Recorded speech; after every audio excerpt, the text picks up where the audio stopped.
Hello everyone, before we get into today's episode, I just want to throw out there that I know that there was some big news that was released this week about a European tour for 2020. Just to let you know, this episode was recorded before Thanksgiving, so unfortunately we have not mentioned anything about the tour in this episode, but I wanted to throw it off right from the top. If you do want to hear our analysis of the new tour and all the new dates, we have a reactionary episode that's available on all free podcast platforms, so if that's something you're interested in, head on over there, then head on back over here, and we'll all just listen to episodes together. Huzzah!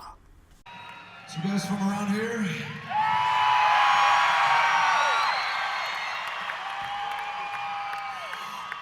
You looked kind of familiar, that's why I asked.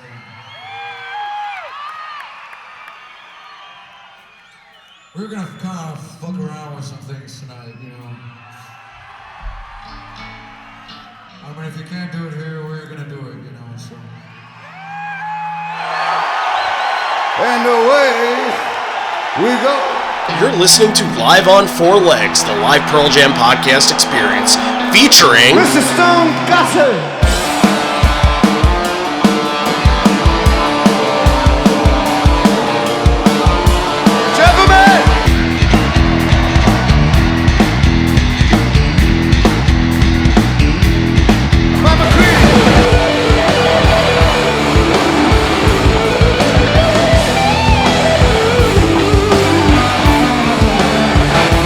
Fucking Cameron in the drum.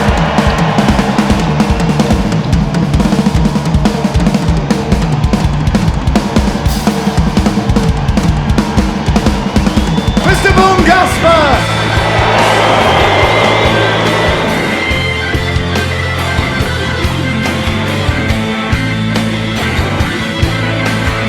You can call me Al, you can call me Ed, you just fucking call me, why don't you?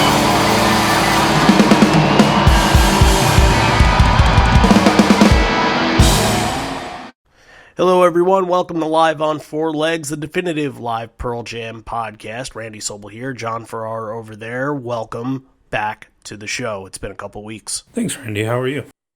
Doing good. Yeah, Getting ready to get into a vault show of a vault that may or may not be in people's hands by now. We don't quite know at this point. So let's hope so. I can't wait to put this one on the turntable and give it a listen. How excited were you when they made the release? This kind of seemed like it came out of nowhere. That hey, here's Vault 9. It's a show from Seattle, 1993. Was this what you expected out of the next Vault one? You know, it's you're always hoping for something cool and unique, and this was.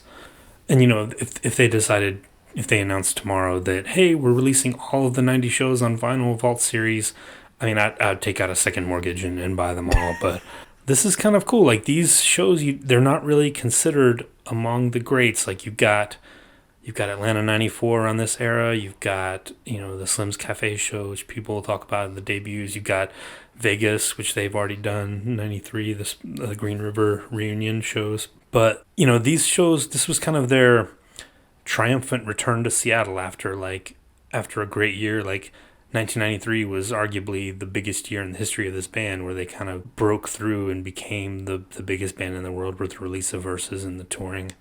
And, you know, we haven't had a Seattle Vault show yet. You know, we had Bellingham, the Mount Baker Theater show, which is great in its own. But to get something like this, and you know, this is considered the best of the three nights that they did. So, yeah, I was definitely excited. Like, pre-ordered it on the first day. Like, I'm all in.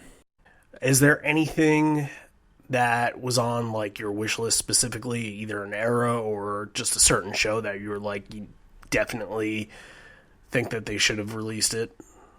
I don't think so. You know, I'm always partial to No Code. I'd love to get some 96 shows on there. Even those 97 shows that they did opening up for the Rolling Stones, like you could probably fit that on one record. It would be really cool. But yeah, I mean, you can't be picky with these things. You know, they've got so much. I trust them to know what's good and to find those gems in the vault. And obviously a lot of it depends on the recording too, like how the recording turned out. They want to put out good quality stuff. So we'll see how it turns out. Hopefully we'll have it in our hands at at the time of this recording, or at the time of the release of the episode. Yeah, hopefully. I mean, they put it out in the newsletter that it would be coming soon, so hopefully we get it. I have not pre-ordered it. Yeah, I know. I was going to ask. I ask every time, yeah. I know. You've been egging me on to do it. I have not done it, only because it's just the shipping is just freaking ridiculous. And it's a heavy package, you know, that you're going to get it's going to have the solid hardcover on it, you know, it's going to have a nice booklet, and you know, they do a great job with the packaging. I bought one when they went on sale around Record Store Day, and I told myself that would be my one for the year, and now here I sit after a wedding with a little bit of, you know, leniency with my bank account, and I don't know. It's on my Christmas list if anybody wants to get it for me in my family, which I highly doubt. They're gonna look at it and be like, "What's a vault? What's the vulture? What is this?" So we'll see what comes of that. But let's get into business stuff before we get into the show. Patreon has new stuff coming all the time, and coming in the next few days or so, I would say, is a new Evolution episode. And we released last week, as a little treat to you guys, the best of Evolution that we were doing for Patreon, and it took, you know, versions of Corduroy and State of Love and Trust and Alive and Leash that we've done for the patrons, and kind of gave you a little bit of a taste of what we've been doing on the Patreon for the exclusive members. So we're going to have another exclusive episode coming very soon. It's going to feature Wash. If that's something that you're interested in, head on over to patreon.com/liveon4legs, and you get to contribute. And not only that, but we give a lot back to you, the fan, don't we? Absolutely. And, you know, only $1 a month, you can become a bonus leg, I think is the title that we give those people. Sure, so, why not? And you get access to bonus episodes. You know, we made a 15, 16 minute long video for those people, kind of explaining what we were going to be doing in the next year. They got a little sneak preview. And, you know, there's only going to be more and more coming. You know, you get to pick an episode to cover. You get to come on the show. I may or may not threaten to fight you, depending on your opinions. That's the fun part. We'll see if that continues in 2020. That's going to be my New Year's resolution, is maybe not to actually threaten to fight people. But we'll see how it goes. I can't promise anything. You're going to be sitting there like somebody...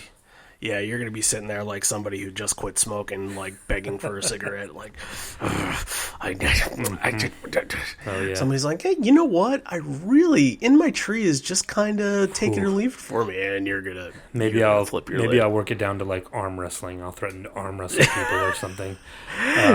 We get it to a level that's a little less threatening, right? And right. I think we'll be okay. The official stance of Live on Four Legs is that we do not condone violence. But we do appreciate it, in certain forms.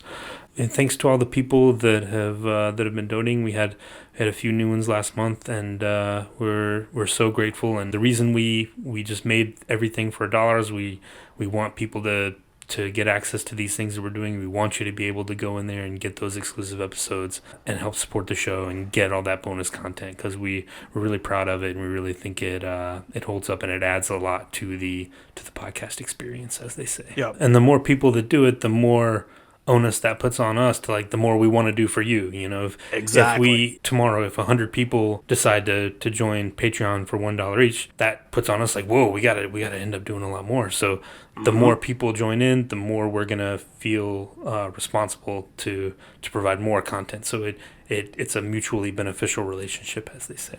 It all helps you in the end, and don't feel like if you're not a patron, you're less of a listener or less involved with Live on Four Legs, because that's not the case at all. So, all right, let's hop into the actual show that we're doing here. Any other points that we didn't make from earlier that you want to bring to the table? I don't think so. You know, sometimes we talk about, you know, this show really featured a certain member of the band. Like, we talked about their Mike shows, their Cameron shows, their Stone shows. this show is an Ed show. Like he is on fire. See, I thought this show this was thing. really good for Mike, and maybe that's coming off of, doing Indio a month ago, and Indio was not a Mike show, so I'm thinking to myself, oh, well, maybe he had, maybe some not so good shows really early on. I think the first set was really, really good for Mike. And you know what? I also didn't think a lot of these early shows. I listened to Dave A, and I think like, wow, every early show is a Dave A show. I really, Dave A was just kind of there in this one. I didn't think anything really too spectacular of his performance. Yeah, you didn't get a WMA. You didn't get anything that's really going to highlight his style. But yeah, I thought Ed had a great show in this, and we talked about it too. This is only less than 2 months after Versus is released, and that kind of catapulted them into superstardom. And this was kind of the triumphant homecoming, as to quote the PJ20 book about this. There's not a lot of information, but no, this was the second of 3 nights. It is considered the best set list.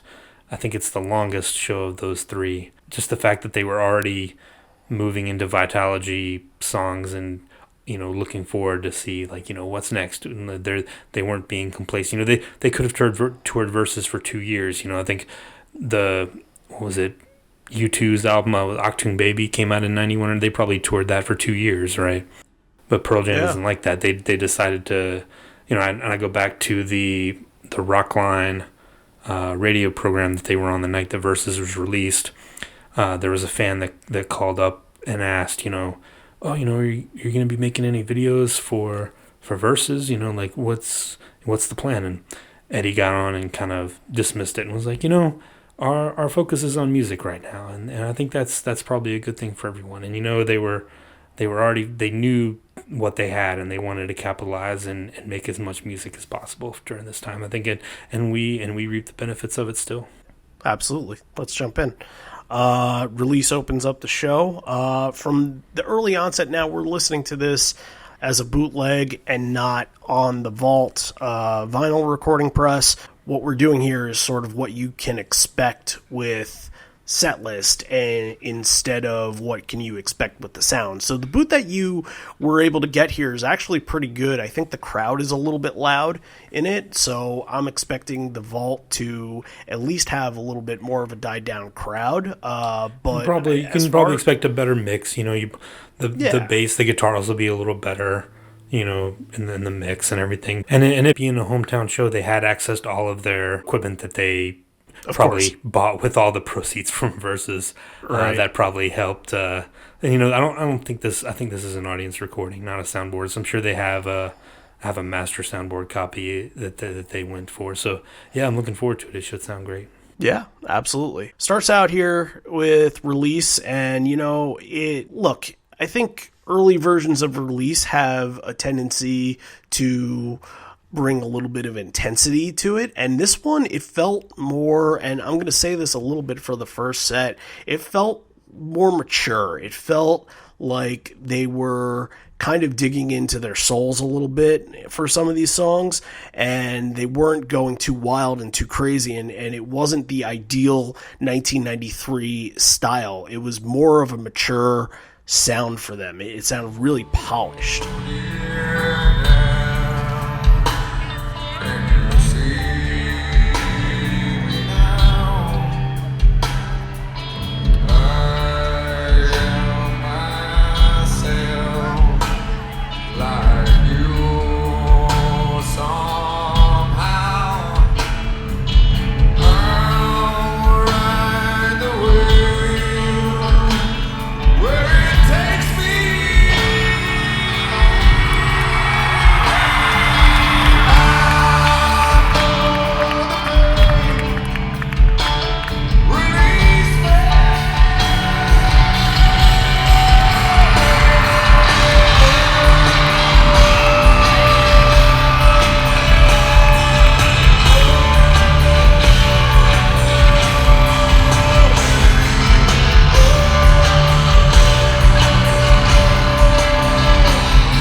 And you got to think too, like we're we're in a different era now. The 10 songs are an album behind now. They've kind of moved on. They've got more songs under their belt now. And this being the end of 1993, you can almost lump it in with those early 1994 shows. It almost fits in better with those because they had already, we get a couple of Vitalogy songs here like we talked about. Once you have new songs, your old songs kind of like, they become old songs. They're not the current songs anymore. And that's new for them, right? They hadn't had that experience before where those 10 songs are becoming part of the history, not the current ones, and they're putting more emphasis on the current ones because those are fresher. That's just human nature when you're in a band. That's what you do. You always want to push the current thing or what's next. But that's also with the 10 songs. They know them by heart, and they can do little things and experiment a little bit. Obviously, No Jeremy is a major experiment that they tried, but there are little things in the 10 songs that they would do live, and we'll talk about it with Deep, that there are things that they do with Deep that are different. There are things that they do with Even Flow that are different. So they're constantly trying to evolve. That leads to the maturity that you're talking about. Like, that gives them the confidence. Like, yeah, we've played those 100 times already. It gives them a chance to go back and maybe mess with it, and gives them a little more confidence when they're playing it. Yeah, I agree. Ed says, take care of each other, gives a little wail, and we're into Even Flow with the second song. Always refreshing to get Even Flow as song number 2, and you can you feel it's a different vibe than the first night of the show that started off Go Animal. And obviously Seattle shows and doing 3 in a row, you're going to want 3 completely different sets, but this is a good little kickoff, I suppose. Oh yeah, love releasing Even Flow. And this, you like to talk about Corduroy being the song that makes you feel like you're at a Pearl Jam show. Even Flow was that before Corduroy existed. I would think so, yeah. So this is a great way to, we've talked about their release opening before. Like, it's kind of its own thing. And then to go right from releasing Even Flow, for the people there, it must have been, just crazy. Like, you've got the crowd, at a fever pitch instantly. Yeah, and for 1993, I said before that like it's more mature, but it doesn't have, and it has screaming, and it has intensity, and it has passion.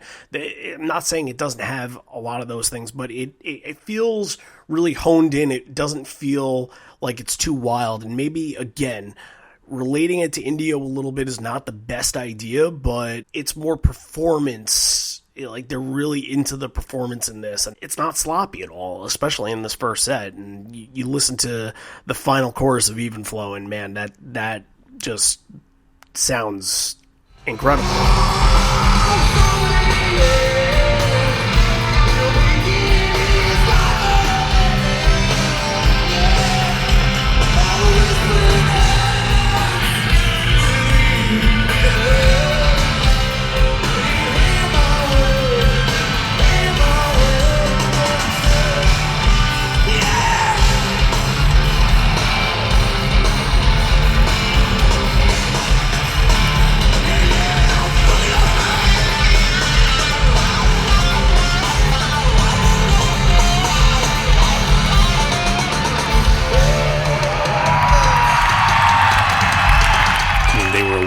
Machine.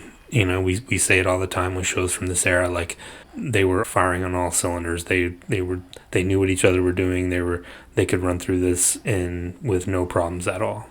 That gets us into some verses after starting off with a couple of 10 songs. Dissident, Go Animal, Sick of Pussies is tagged after Dissident. And I had a conversation with Mr. Bagel today, as we casually will call him Bagel from time to time. Sometimes he's Bogle, sometimes he's Bagel, sometimes he's just Patrick. I had a conversation with him about this because I was asking him other questions about this show. And so the Sick of Pussies has the line, "My body's nobody's body but mine." My body's nobody's body but mine. You run your own body, let me run mine. Body's nobody's body but mine. You run your own body, let me run mine. It was uncovered recently that that's from like a children's performer that wrote the song. His name is Peter Alsop. Have you ever heard of him before? I have not. like a Rick Charette kind of, Raffi, one of those kind of guys. And I was directed to a YouTube performance where he's playing in front of, a bunch of kids in a crowd, and that's exactly what he's singing. He's singing the same thing. My body's nobody's body but mine. You run your own body, let me run mine. One more time. My body's nobody's body but mine. You run your own body, let me run mine. That has to be where Ed got it from. Yeah, it could have been something that he was exposed to, growing up, and it just kind of stuck with him. And back in the 70s, probably when this guy was around. So yeah, that doesn't surprise me at all. The whole premise of the song, and it's actually it's a good premise, because it's saying children won't speak up when they're being abused. So this song is sort of teaching them to say no when they're being touched by adults. Like when an adult is trying to hug or kiss them, you're allowed to say no if you don't like it. That's very timely for the Versus era. Figured I'd just bring it up because it's a nice little coincidence there. But Go and Animal Combination did some quick research on it. Do you have a guess how many times that these songs have been played back to back? Like since then, like in the whole entire catalog? The whole entire catalog, since the debuts of Go Animal. It's got to be over 100. It is not over 100. Well, okay, 80. I'll say it's over 80. It's 70. Okay.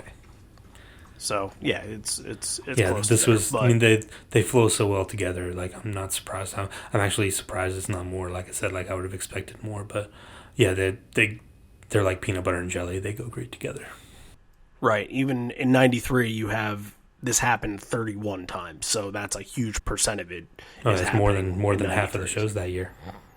Yeah, right. So it has that fire, that tightness. Both of them are it's a really good combo, obviously. It kicks off an album, so you're never going to complain about a side A early in a show. But man, the combo is kind of what makes shows of this era so special sometimes, that they will pull it out. So And going back a little bit too, they, we mentioned the little Sick of Pussies improv. They would only do it 4 more times before dropping it completely. So this was kind of the end of that. By 94, 95, it was gone.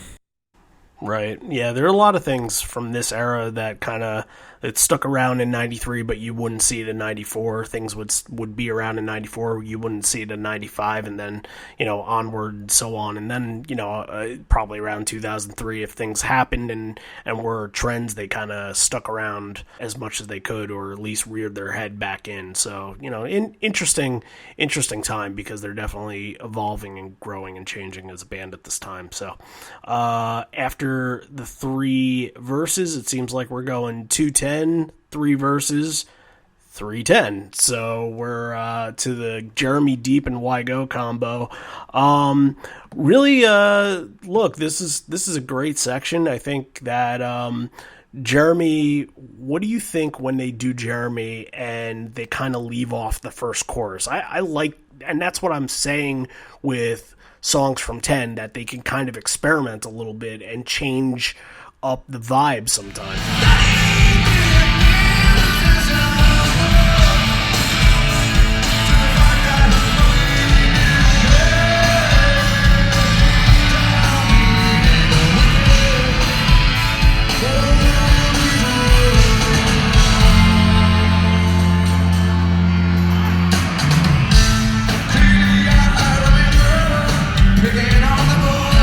Yeah, you kind of get that lull where it stops and then we're back. So yeah, I think it's so cool that they were already messing around with stuff like that, and Jeremy, especially since it was a huge song, that probably encouraged them to try and fuck with it a little more.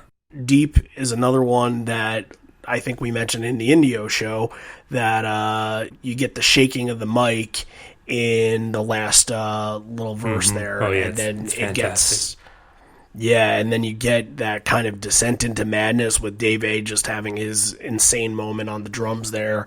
It's always a really amazing touch for early versions of the song, but I love there's a seamless transition in between Deep and Wygo that just sounds beautiful.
Deep and the beginning of Wygo is one of the highlights for me. Like the vocals at the beginning of Wygo, and I go back to this being an Ed centric show. Like he's on the ball on this. The beginning of Wygo is more. What's more he of saying? The madness. I'd have to go back and really slow it down and listen. Something like, don't insult me, don't talk to me, right, yeah. Don't insult, something like that. I couldn't tell. But yeah, just the madness of Deep continues into Wygo, and it's really awesome. I loved it. Man, okay, Daughter starts off, and you hear the hi-hat hits, and it's the intro, it's the album intro, and then they just kind of stop.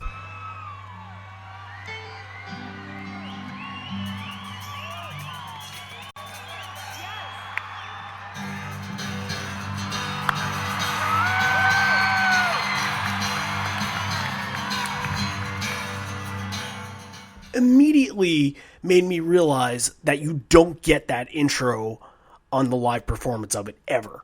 I'm thinking to myself, like, why don't they do that more often? And it's like we talked about a couple weeks ago with Go, how they had the in MSG they went and they did kind of the jammy intro thing. Why not bring some of those album techniques back? Yeah, I think a lot of them are just lost. Like they've kind of fallen into the routines with some of these songs over the years, and you're just not going to get it anymore. I mean, yeah, and of course I say that, and of course, the next year they're going to break out all of the stuff because they brought back the original Immortality lyrics. So what do I know? Yeah, right. But yeah, Daughter gets a huge crowd response. You can tell people recognize it. I think that was the song that was kind of starting to get on the radio a little bit, so people were familiar with it. Yeah, it's definitely. I think it's already been released as a single at this time, so. Right in the middle of the set that you're playing, your top song from this album, and yeah, it's gonna get your best response. Tags on this. Now, I was talking with a couple of people. I was talking with Bagel. I was talking with Dave Jantausch of Live Footsteps about what this first part of this tag is, and he's going back and forth. He's saying, do you feel lucky? I think you're lucky, or something like that. And I don't really know if it's a cover, don't really know if it's an improv, it's something that they've never done again, but I'm gonna probably chalk it up to it's probably an improv. It is. I mean, I did a little bit of research as well, and I couldn't find any song that this was based on. The best that we can think of is paraphrasing Clint Eastwood. Sure. And it could have been something as simple as they watched Dirty Harry in a couple of weeks before or something. It was just in his head. It could have been something that simple. But yeah, it's a cool little thing. It's a one time only. Right, and the only reason why I even looked it up was because the crowd responded to it. The crowd actually reacted to it, so I'm like, oh, do they know something about this that we don't know? So as far as we can tell, it's nothing. If you know different, if it's like maybe some local Seattle band at the time had this song, then let us know. It's not impossible to find these things out, but a couple of pretty valued sources said that they don't think it's much of anything. So you get that, and you get WMA, and WMA kind of has that like groovy little jam at the end of it too, which is cool. I kind of like that, where they don't really realize that they're doing the chorus, but they're still doing it. Did you recognize that? Yeah, I mean, that was pretty common for this time. Depending on how far they would take it, and this was being a homecoming show. They were probably willing to, like he'll say in a little while here, willing to fuck around a little bit and extend it a little bit. So yeah, I thought it was great. Right. Eddie thanks Joey Ramone for letting him use his mic stand. That thing should be in a museum, God damn it. But that gets us into Glorified G. What'd you think of the backups on this? Yeah, they sound really good, right? It's the best part of the song. I mean, it's the first 2 minutes of the song, I can take it or leave it, but when it kicks into that middle part, it really starts to become something special. So yeah, I thought it was great. This one was different. It had I don't know to call it like a Motown-ish or just like a 60s pop kind of vibe to it.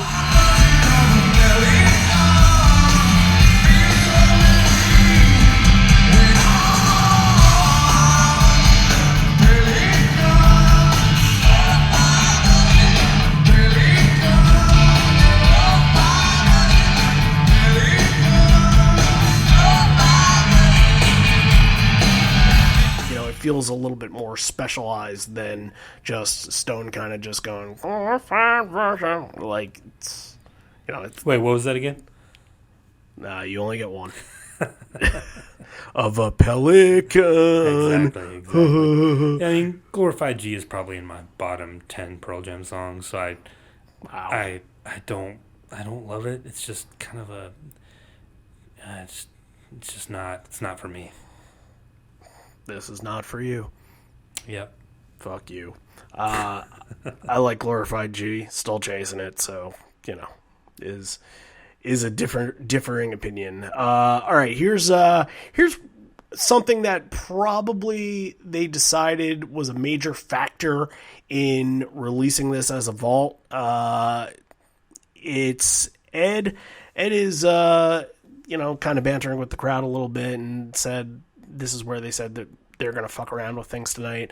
And if you can't do it in Seattle, where are you going to do it? So he addresses the pit intensity and says, we're going to play you a 3-song mini opera about incest, murder, and all the stuff you read about when you eat your breakfast. And obviously that is the Mamasan. So we've covered the Mamasan before, and we've covered the reverse Mamasan before.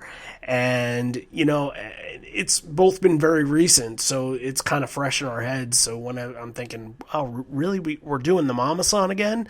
Like, it sort of didn't dawn on me how actually rare this is. It's only been done 4 times, but because we've done both incarnations of it, it sort of felt like it's happened a little bit more. So just like we did with the Philly show, we're going to give you a little bit of a mini rock opera here, starting with the ending of Alive, because you'll hear Eddie saying in the "Is there something wrong?" She said.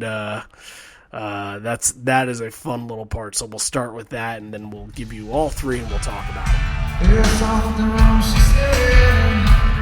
Of course there is, you fucking bitch. You're still alive, she said. What do I deserve to leave? Is that the question? And it's so,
So, with the trilogy here, obviously this was the last time that they played the trilogy in its, in its form. What's your overall take? Just kind of them doing and throwing back to sort of a classic moment of theirs. Yeah, I think they were, and that's something you can do when you're playing, 3 shows back to back to back, because I'm sure that was a factor in it. If they had only been played 1 or 2 shows, they might not have broken it out.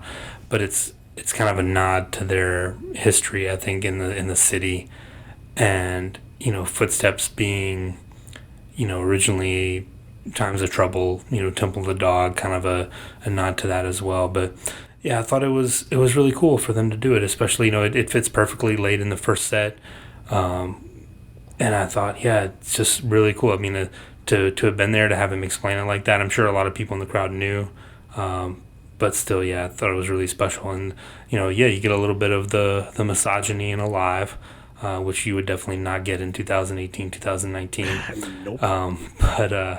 Yeah, I thought the highlight for me was definitely Footsteps, man. Like, an all-electric version, like, thought it was fantastic. It's raw sounding, but it's only raw sounding because you know what the ultimate version sounds like. Yeah, so they kind of rocked it out a little bit. It's so different than the normal version of Footsteps you hear. When we were doing Zurich, I was begging for that harmonica to come in, and I was waiting for it. And this time I was able to appreciate it a little bit more for what it was and kind of appreciate the tone of it. So everything sounds really good. I think Once was just a little bit off the mark. It sounded like Stone might have lost his guitar somewhere in the middle, but really no big deal. It's the Mamasan, so what is there to complain about? Yeah, and you're never getting it again. And it's this is kind of their Christmas time of year as well. We're getting into the holiday season, so he does. Oh, that's why he mentions Nutcracker. Their Nutcracker suite, right? But then he goes on this little rant, and this, again, something else that you won't get in 2019. Bunch of fucking stupid white male fucking American fuckers. Fucking. And you think that life sucks? You guys think that life sucks? You guys, you got it all in the palm of your hand. You better just get off your ass and do something about it.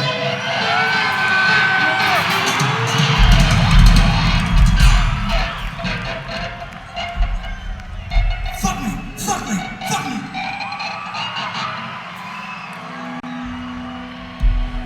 Fuck me, yeah, fuck you. 1, 2, 3, 4.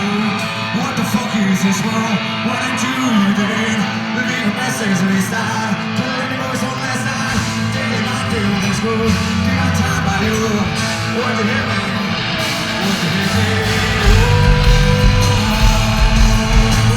me? This is his one moment of the night where he's pulling out asshole 1993 Eddie. And it's kind of, it's in fun. It's not like Indio where he's really getting pissed off at people. This is a little bit, more happy-go-lucky. Mm-hmm. This is I would say that part is probably getting left off the vault if I'm not, Yeah, we'll see. If I'm a gambling man, but yeah, exactly. So that gets us into Fast Porch. It's Fast Porch. This is super Fast Porch. This is a whole other level of Fast Porch. When it kicks in, like, they go for it in that middle part. It gets super fast. You got a Voodoo Child riff in there. Ed is kind of doing a number on the bridge there too. You get this little part where Ed is just going.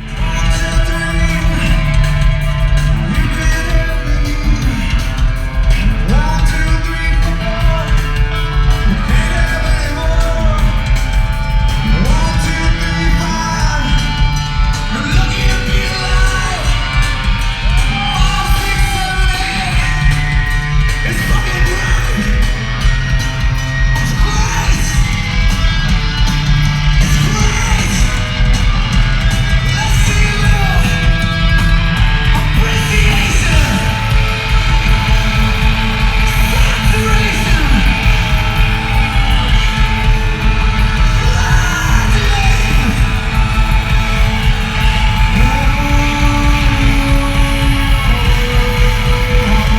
something set him off during that little spiel with the Nutcracker thing, and now he's like really kind of found his insanity in this show, so to speak.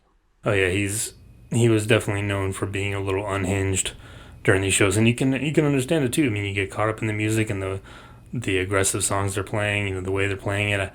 I can't fault him for getting caught up in the moment and things like that. But yeah, I thought, and it's the Porch is like rearview mirror. It's one of those things where there's almost not a bad version. I mean, we can nitpick about the intros, but once it kicks in, there's nothing better. Encore break. They said we're going to play a couple of songs that we just made up, some new ones, but don't tell anybody. And that starts us off with the second performance of Last Exit.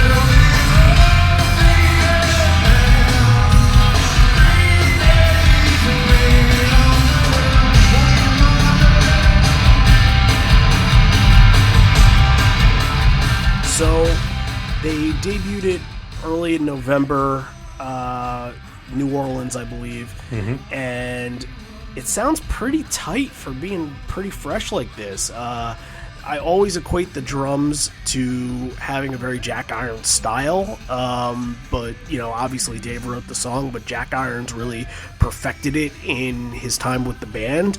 But the drums are fantastic in this, and it just, going back to the lyrics a little bit, they feel unchanged. The song maybe had a little bit of tweaking to it, but overall, not too much. It kind of, how they wrote it is what ended up being on the album. Yeah, I mean, and that goes to show like what kind of a role they were on at this point, that they could just break out something like that, and they felt so comfortable with it. They felt like it was good enough. Just, hey, it is what it is. Let's roll with it and record it like that. And Last Exit is one that it's almost, I want to say it's underrated. You think of Vitalogy, you think of Corduroy and Immortality. It's an underrated Better opener, Man, that's absolutely. for sure. But I mean, Last Exit is probably, if you had to write it down, it's probably in my top 10 or top 15 songs. Like, it would have been, how awesome would it have been to have seen like the first or second performance where it was already like so aggressive, and like, yeah, when those drums start, these people had no idea what they were in for when those drums started. But yeah, I love the song and thought it was awesome. Yeah, Last Exit is one of those songs. It's one of the very few that even to this day you can sense like a raw garage rock vibe to it. And back then, obviously, you're gonna get raw vibes to a lot of these songs, but this is like the ultimate raw sounding song to me. Yeah, I mean, you did this for the Better Man podcast, right? That should be coming out soon. If not, no, it's already. Yeah. It's already out. Yeah, so go check that out if you want to hear Randy's dissertation on Last Exit. Yeah, that was actually kind of fun. That was my favorite of the three that we've done so far. But Nice. the ending here, with all the raw stuff, it's kind of, I like how unexpected it ended. You're always hoping for this is my last exit, and it's kind of timed out the way it's supposed to be timed out, and it's unexpected when you hear it.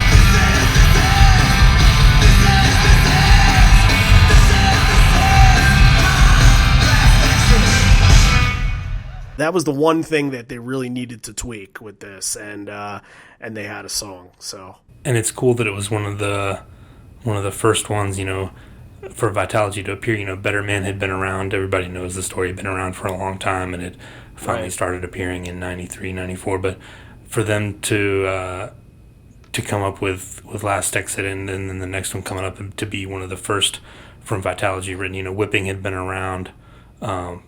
for Versus era. But yeah, for these two, I thought it's really interesting that these two were the first real, new to this era of Vitalogy songs. Yeah, and now we get into Tremor Christ, and it's really... Tremor Christ really shakes things up, and I feel like if I'm in the crowd and I'm thinking like, okay, these songs are new album songs, Tremor Christ is so different than anything that they put out on the first two albums.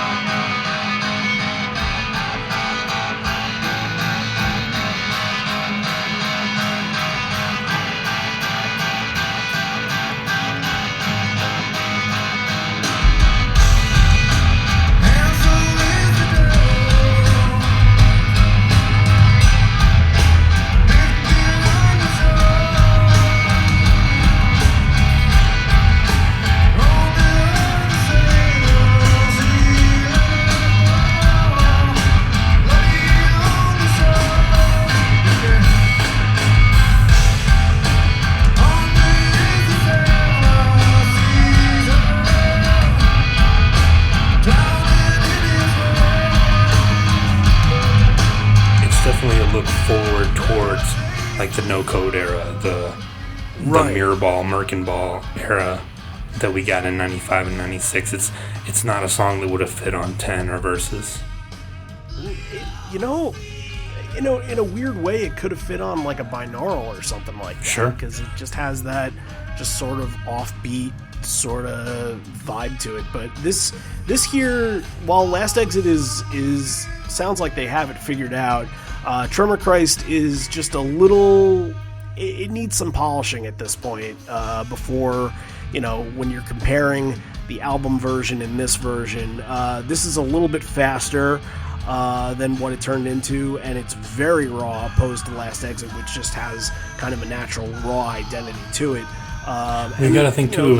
It was only a couple of weeks old. It had only debuted. Sure, yeah. Maybe not even maybe just 9 or 10 days. Yeah, a week before at that Las Vegas show. So yeah, it'll be cool to have we have the first two versions of Tremor Christ on our vault releases. Yeah, maybe that's a hint as to where they're going next. What, like the third Tremor Christ? Exactly. And that's going to be another selling point. Like, you guys want to hear another early version of Tremor Christ? Mm-hmm. No. All right. They're doing cool. our Evolution episode for us. Yeah, essentially. Yeah. Mike actually talks during this. Especially early. When does Mike ever take the mic here? He's got a distinctive voice. Yeah, he's like, I think I got the monkey off my back. He kind of sometimes sounds like he's just inhaled a little bit of helium. Sometimes he's got a very high voice and it's very spunky. It's very, I don't know. It's distinctive. So when you hear him and then you hear Ed kind of toss him back with something like this, and Mike's like, I just got the monkey off. Like, it's, I don't know. Yeah, I mean, probably listening to me like, yeah, I was lost in your McCready impersonation, which wasn't good. It was nothing like my Irish accent. No, yeah, it's almost, it's kind of jarring when you're listening to it. You're just like, well, who's that talking? Because Ed has such a baritone and such a presence, and then the other guys kind of get on it. It can be a little goofy at times. Yeah, they're not as experienced speaking in front of crowds. Right, especially the rest of them at this point are just not. Right. They don't do it at all. He prefers to let his guitar do the talking. Exactly. But Ed actually is kind of bantering with the crowd a little bit, and even in 1993, this happens. Dirty Frank, fuck Dirty Frank. Dirty Frank's in jail. We gave him a death penalty. That should have been the end of it. But the fans wouldn't let it go. Nope, never. And to this day, you will run into 100 people at the show, Dirty Frank, because that's literally, after 200 shows, the only thing that they're still looking for. So, do we know if he's still alive? I have no idea. Yeah. I'll look on like a bus driver website or There something you like go. that. Yeah, History yeah. of bus drivers. Mm-hmm. Blood, State of Love and Trust. I've Got a Feeling. Rearview Mirror. All in this encore here. Blood is great. State of Love. It's all.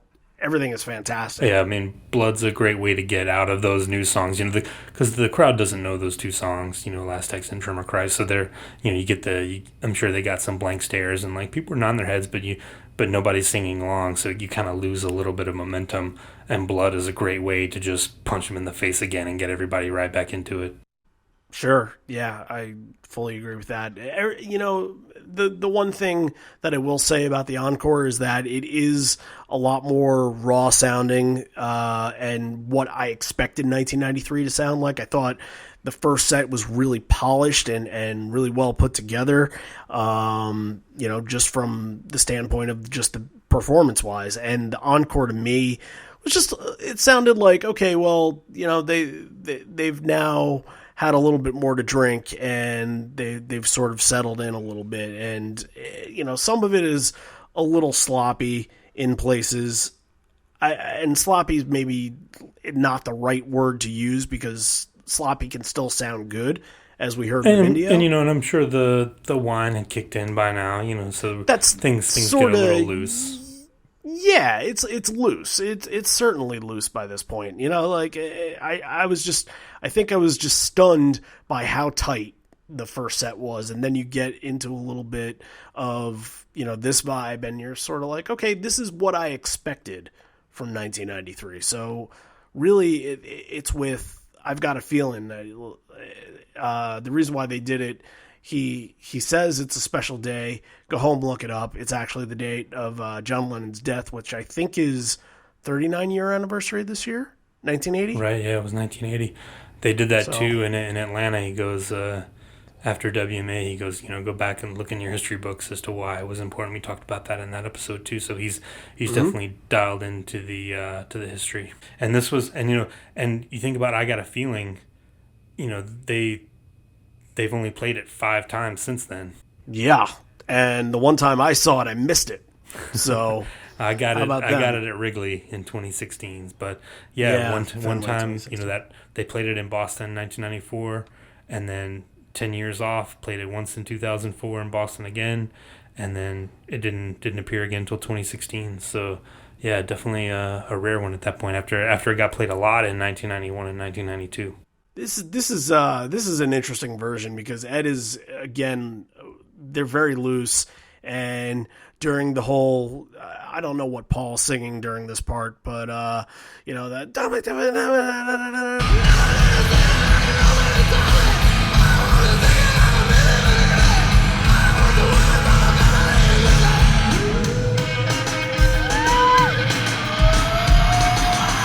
he's 2018 luking it. That's what he's doing during it. Yeah, if that makes any sense. Yeah. And then he's 2018 mumblecoring the everybody had a good time. And after that, I sort of kind of forgot I was listening to the song because they just kept going and they kept going and they kept jamming. And it happened for like 5, 6, 7 more minutes. The song was already over by that point, but they kept going. And then I realized it got a little faster. I'm like, oh shit, I was just getting lost in the song, but they kept doing it. It was, the Orpheum version, I think was like 20 minutes long, something like that. Close to it, yeah. Yeah, so, they tend to do that with this one, but shit, this is just fun. Just straight up fun moment. Yeah, and it's kind of it's something they would probably only do in Seattle at this point. And again, it kind of got replaced by your Rockin' in the Free Worlds and your Baba O'Reillys. Yeah. Those kind of took the place of the song. But yeah, it's something they used to really go off on, and it's not one of the Beatles songs. They've covered a lot of Beatles songs in their history, but this is not one.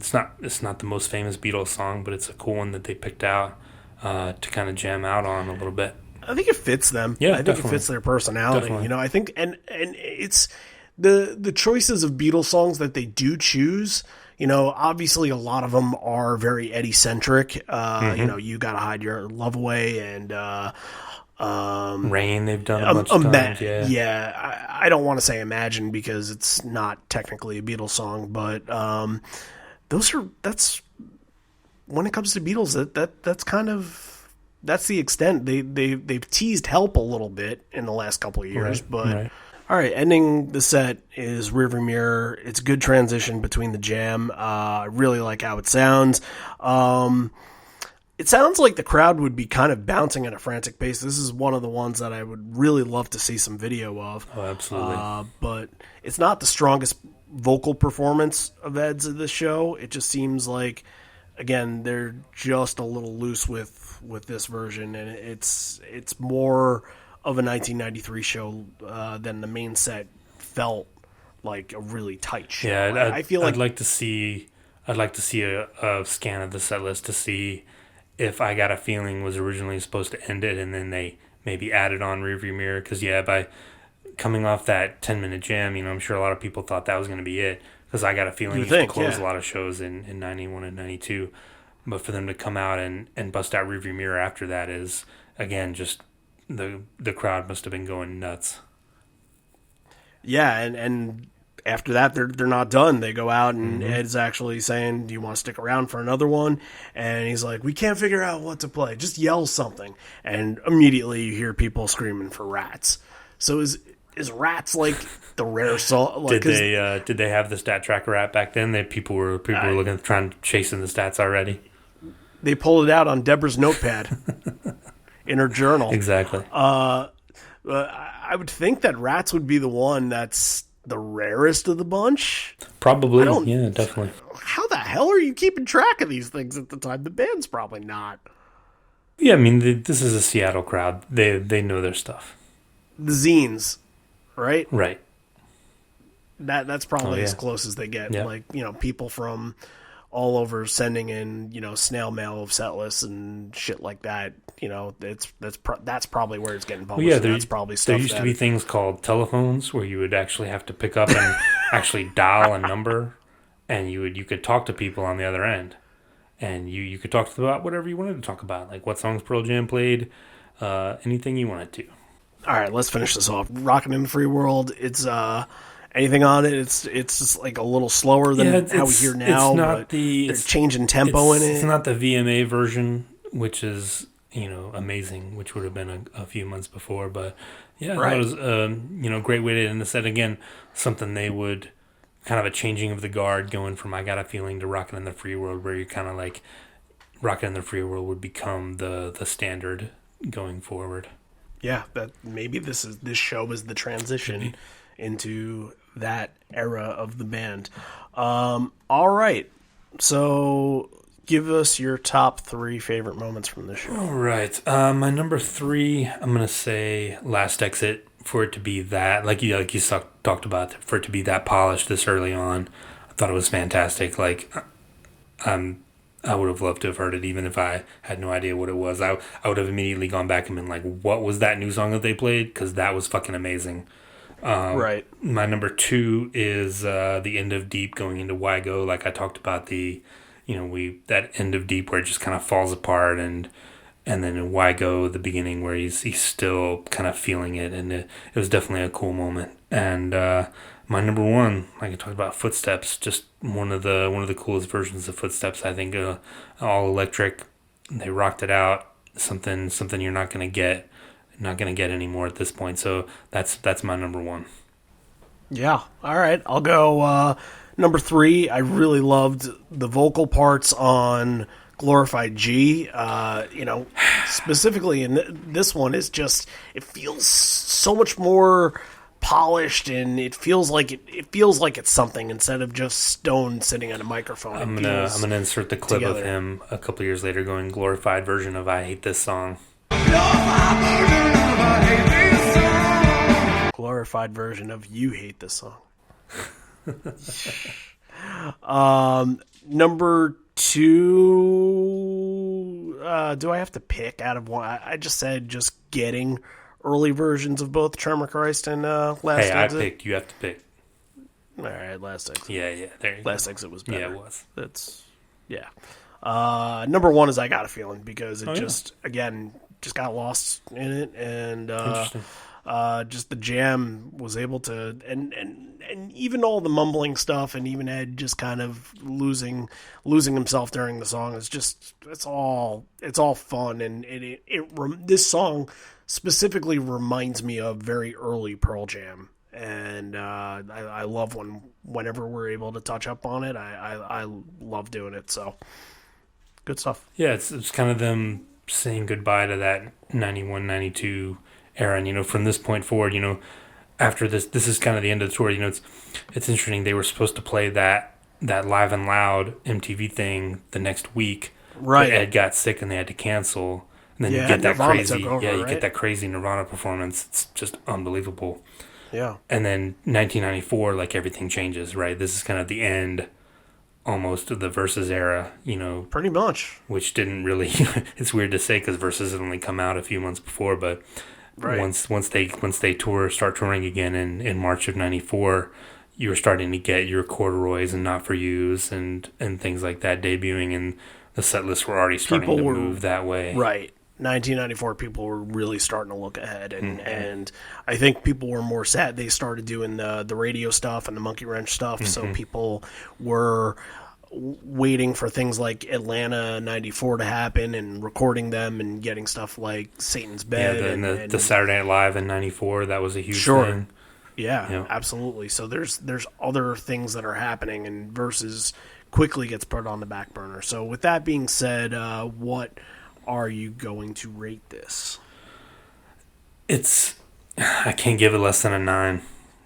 So You're much, giving it a 9? so much good stuff. Yeah, so much Okay. good stuff on here. I mean, you don't get anything rare. The crowd didn't get a Dirty Frank or a Rats, but to get Last But Exit even and at the Tremor time, Price it's to get, like, what?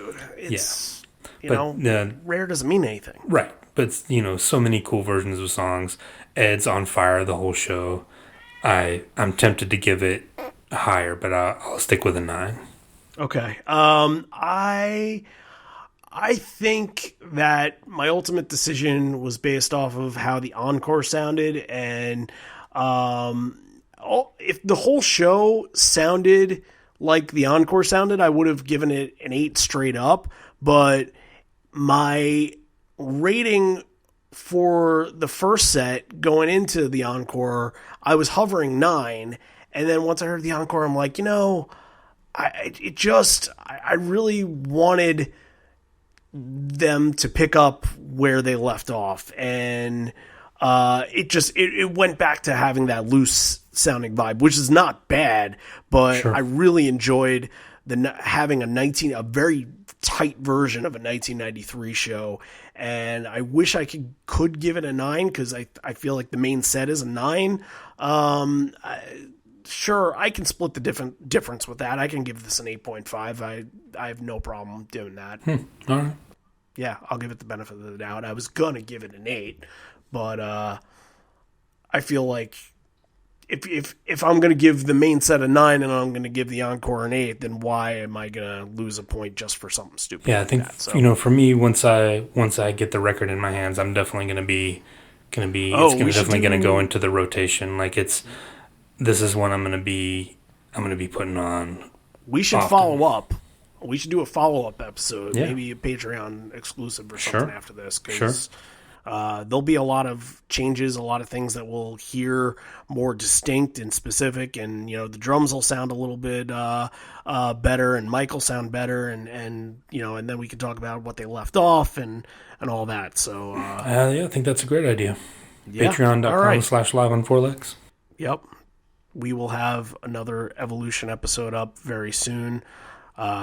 Can't tell you when, because we're recording this way before this episode is actually airing. So, Wash will be the episode. Oh, love Wash. That's gonna be fun.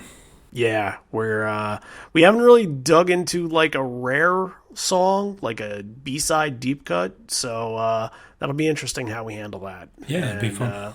lots of good things to talk about there. So also head on to our social media pages if you would like to vote. We are in sort of the last stages of our show of the decade polls. I think around this time, it should be like 2016, 2018. And then after that, we are well on our way to, going into the top 25 and figuring out the top 10 shows of the year. And that's something that on January 1st, so in almost a month from now, we'll be able to bring to you right on the first of the month. And we'll kick the new decade off right by talking about the last one. So head on over there, vote for your favorite shows, and that tells us, as a voice of the fan, how you guys see this decade and what you guys remember the most from it. So we've gotten some really good results so far, and we're hoping that we finish off strong with that. So